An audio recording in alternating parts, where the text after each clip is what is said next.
Hi there guys, in this video, I'm going to talk about the best features of the iQOO 90. By the way, I've already posted a dedicated video for the tips and tricks section where I've talked about many things which I won't be covering in this video. So definitely check out that video as well, link will be in the description.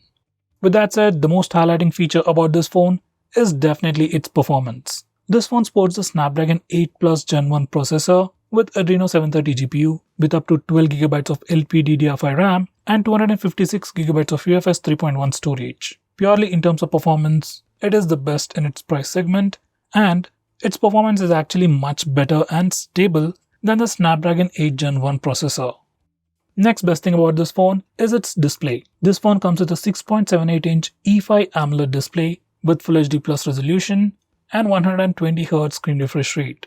This is the latest AMOLED display technology right now, and it offers better brightness with a peak brightness of 1500 nits, and it also has better power efficiency. Once again, it is the best display in this price segment.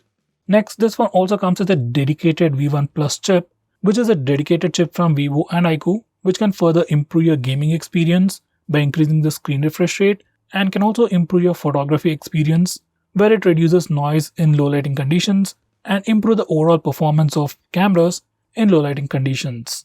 These are some sample shots in low lighting conditions.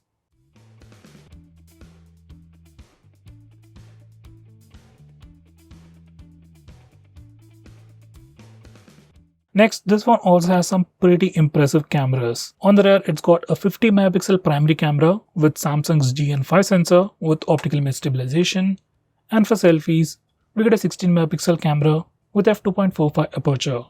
These are some sample shots.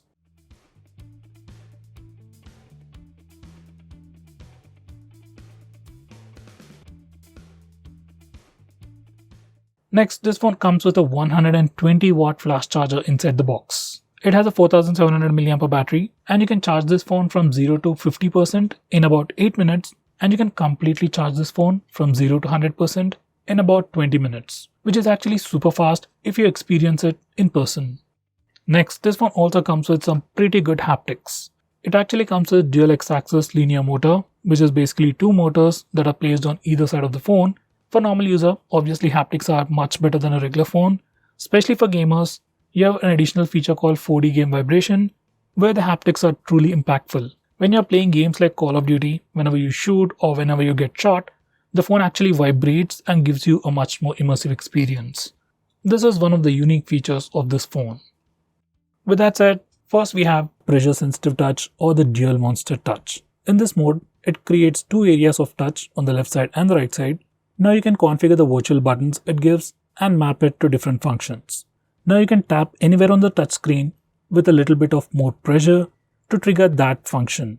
You can also have double mapping, where you get two virtual buttons on the same side. So whenever you tap with more pressure, not one but two functions get triggered automatically. Now this particular feature is very useful for gamers, especially for competitive gaming. Next, we have an inbuilt application to lock applications. Now for some security reason, if you want to lock applications, net banking applications, or in some cases if you want to even lock games, you can do that using this feature. You just need to go to security settings, app and encryption. For the first time, you need to give it a unique password, and this password can be different from your lock screen password. Now select the applications that you want to lock, and you can also select on what basis it should be locked, like whenever you lock your phone or whenever you close an application, those applications will be locked. You can also choose to unlock locked applications using facial data and fingerprint scanner as well, which can be pretty useful. Now once you have configured all this, you can open any locked application and it will ask you for a password. And if you have already enabled fingerprint and face unlock settings, you can also use the fingerprint scanner or face unlock feature to unlock a locked application. As this is an inbuilt feature, it works pretty well and it's pretty secure.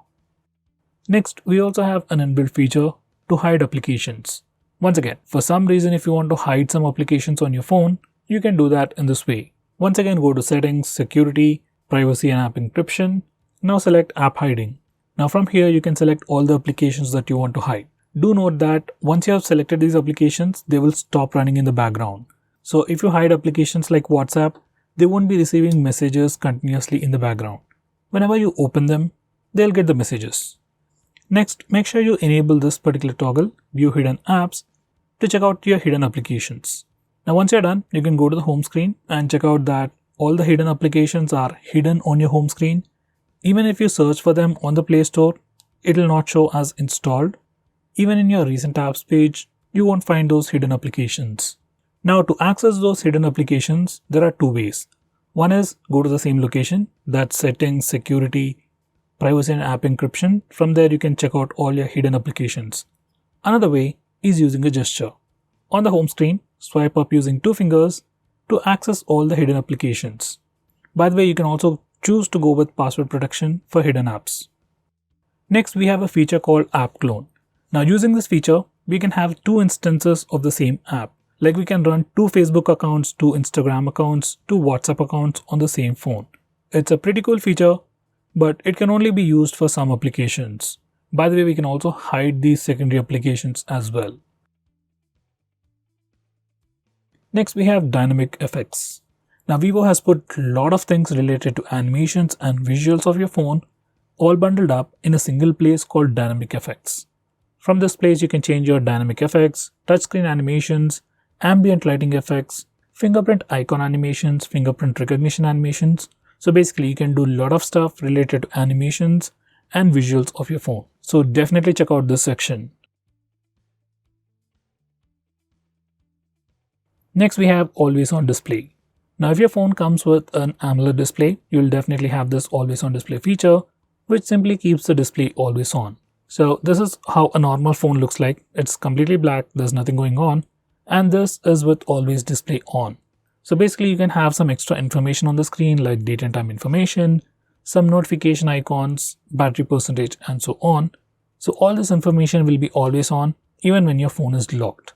So you can enable this feature from here, and you can also configure things like you can change the clock style, display mode, and you can also choose the notification settings for the always on display feature.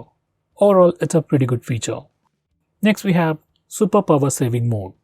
Now all the Android phones come with the regular battery saver mode, which restricts CPU usage and slightly improves the battery life. But this super power saving mode is different. It will stop all the applications running in the background and let you choose 4 to 5 applications, and only those applications will be running, and it will drastically increase the standby time of your phone. So if you are running low on battery, say 5 or 10%, and you don't want your phone to switch off for 2 to 3 hours more, I would suggest you to turn on the super power saving mode. It works and it is really useful. Next we have one-handed mode. Now once you enable this feature, you can just swipe from the left side or right side of the screen, like twice in this way, to enable the one-handed mode.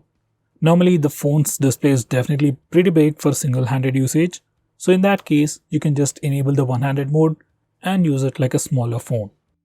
Next we have game mode. Now once you enable this feature, whenever you are playing a game, you can access a game panel from the left side corner. You can just swipe it and it shows up, which gives you lots of options.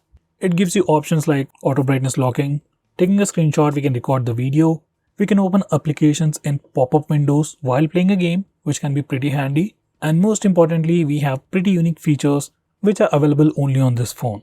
For example, we have 3D vibration with 3D surround sound. Now this particular feature is for games like PUBG and Call of Duty, and once you enable it, your haptic engine works in sync with the game. Like whenever you shoot with your gun or you get shot, you get a haptic feedback on the phone, which can improve your gaming experience. Next we have global search. Now this particular feature is enabled by default, and whenever you are on the home screen, you can just do a swipe down gesture to go to global search. Now from here, you can search everything on your phone. You can search for applications, contact names, messages, files, and even settings. This feature is actually pretty similar to the one you can see on iPhones, and it also works pretty well. Next we have some super fancy gestures. First we have double click to light.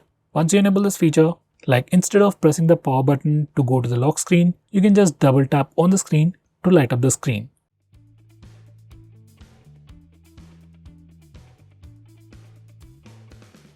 Next we have double tap to sleep or double tap to turn off. Once you enable this feature, you can just double tap on the lock screen or on your home screen in a blank area to turn off the phone or just lock the phone. Now here's a quick demonstration. Whenever your phone is locked, you can just double tap the screen, turn it on so you can check out the time and some other information, and once again you can double tap on the lock screen to turn off the phone. You can do the same even from the home screen.